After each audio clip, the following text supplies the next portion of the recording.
They are there for your safety. We're reminded before every takeoff, the courtesy and beverage are always a nice bonus.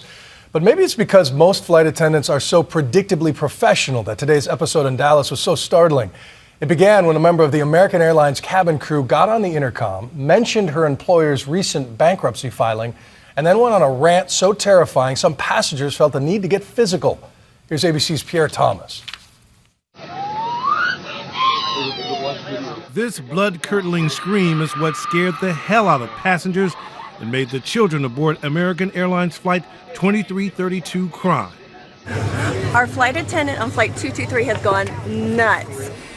It was just after 8 a.m. this morning, and the plane was making its way toward the runway at the Dallas airport bound for Chicago. Then the bizarre day began. A flight attendant was on the plane's intercom, standing right in front of the cockpit door, ranting and raving. She had said, I'm the number one in charge, something about 23 years being there, started talking about bankruptcy, but it really got everyone's attention when she said, there's a problem, we have to go back to the gate, and she said, I'm not responsible for this plane crashing. And that's when everybody started freaking out. Most of us were looking at each other, trying to understand what was going on. She just continued to say things over and over on the PA. Mindful of 9/11, passengers decided to take matters into their own hands. It's all caught on tape. They're physically restraining the flight attendant as we speak. She's talking about crashing the plane. Somebody go help. At least we're not off the ground, She was putting up a pretty good fight because there was low activity for a bit. That's when the screaming started. She was just screaming, just blood-curdling screams. So it was sad. It was very sad. That's when the girl behind me called 911. And finally she got 911 on the phone and convinced them I am on the plane and this plane needs to stop. I ran up to the front of the plane to assist. Brad LeClaire was one of the passengers who raced into action. There were two gentlemen already restraining her, one holding each arm, and I just tried to calm her down. She mentioned she was bipolar, and she began speaking about the events of 9/11. She was very strong, in a manic state. Adrenaline was pumping, so she was trying to get away, and she was almost successful.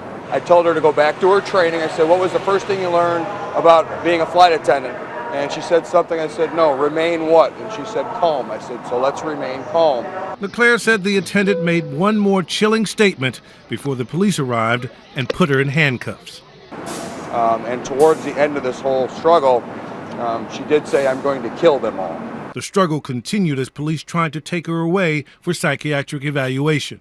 And then you can see this whole crowd of people starting there. They're carrying her across into the car. When it was over, passengers were relieved, and many were thankful that the incident did not happen in flight. Had she done this in the air, it would have been a whole different story. Especially given the access and freedom flight attendants have to move about the plane. You absolutely want to identify any event on the ground and deal with it as opposed to having to deal with it subsequently up in the air. When you're thousands of feet in the air, it literally is a pressurized cabin. The irony of it all is that in many cases, the flight attendants are the first line of defense.